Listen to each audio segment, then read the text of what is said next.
एक आईपीओ खुला हुआ है जिसका नाम है आरती इंडस्ट्रीज लिमिटेड। यस, नाम से पता नहीं चलता कंपनी करती क्या है, बट कंपनी इंडिया की एक लीडिंग कंपनी है सर्कुलर इकोनॉमी में। सर्कुलर इकोनॉमी मतलब जो एनवायरमेंटली रिस्पॉन्सिबल रीसाइक्लिंग में है, और वैसी कंपनियां और भी है।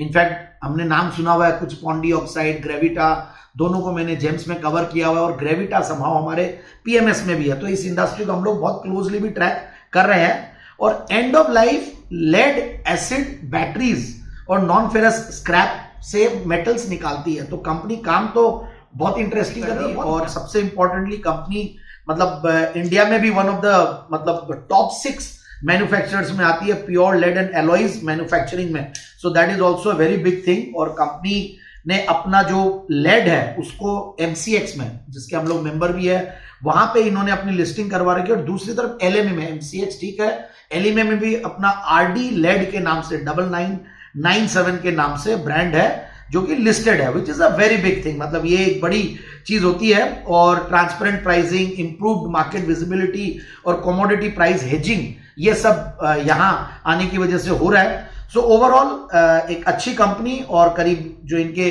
हमने प्रोस्पेक्टस पढ़ा तो उसमें 222 परमानेंट एम्प्लॉइज और 326 कॉन्ट्रैक्ट वर्कर्स इन्होंने बताए हैं। तो कंपनी बड़ी है, अच्छा खासा बिजनेस इंफ्रास्ट्रक्चर लेके बैठी हुई है, और ये सेक्टर बहुत इंटरेस्टिंग है। इस सेक्टर को समहाउ मार्केट्स वैल्यूएशंस भी अच्छी दे रही है। जो दूसरी कंपनीज है जो exact apple to apple comparison भी करें तो भी मतलब अच्छा खासा पी मल्टीपल मिल रहा है। हमने देखा ग्रेविटा बड़ी भी है कंपनी, और जयपुर बेस्ड कंपनी हमने क्लोजली देखा हुआ, बहुत अच्छा ग्रो किया है। तो 12-12.5 हजार करोड़ की मार्केट कैप वाली कंपनी है। पॉन्डी ऑक्साइड है 4200 करोड़ की मार्केट कैप। और जैन रिसोर्सेज रिसाइकलिंग जो रिसेंटली आईपीओ आया, रिसेंटली लिस्ट हुई, वो भी 12.5 करोड़ की है। उसके सामने इस कंपनी का जो इंप्लाइड मार्केट कैप है वो 1670 करोड़ का, और आईपीओ साइज जो है वो 426 करोड़ का, यानी कि 320 करोड़ उसमें से फ्रेश इश्यू है, और जो ओएफएस है 106 करोड़ का। मतलब प्रोमोटर्स अपना 106 करोड़ निकाल रहे हैं कंपनी से, और 320 करोड़ नया फंड कंपनी के अंदर आएगा, जिसमें से मैंने देखा कि कुछ ये लोग 20 करोड़ के लगभग बोरोइंग्स को रीपे करने के लिए करेंगे, और बाकी वर्किंग कैपिटल रिक्वायरमेंट्स के लिए करेंगे। Yes, certainly working capital requirements इस पर्टिकुलर इंडस्ट्री में होती है।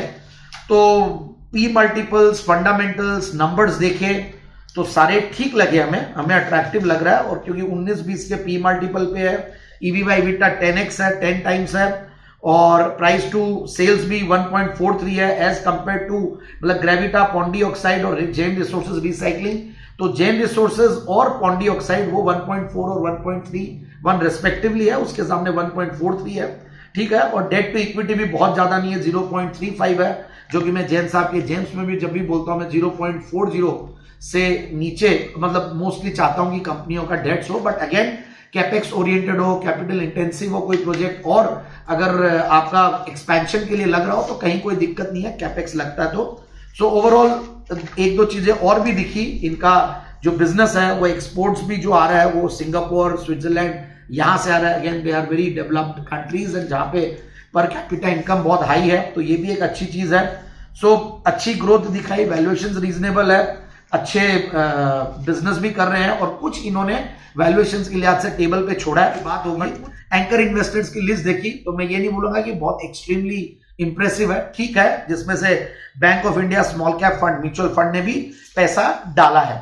सो ये सारी चीजें देखने के बाद ट्रेडस्विफ्ट रिसर्च टीम ने और भी डीप डाइव की, नंबर्स को और भी देखा, तो वहां पे ग्रोथ भी दिख रही है अच्छी खासी। इन्होंने FY24 से 25 तक 60% की ग्रोथ रेवेन्यू में दिखाई है, 57% की FY25 से 26 के बीच में दिखाई है, और ओवरऑल ये सारी चीजें तो अच्छी है।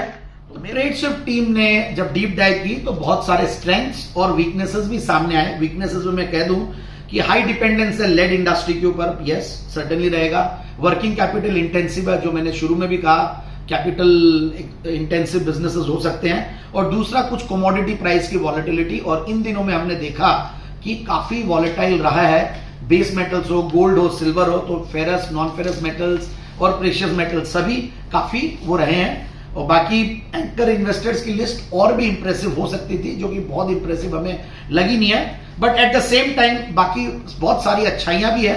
तो मैं यही कहूंगा कि जो हाई रिस्क टेकर्स है और कंपल्सिव आईपीओ इन्वेस्टर्स है वो इसमें पैसा लगा सकते हैं for listing gains and medium to long term investing. Thank you.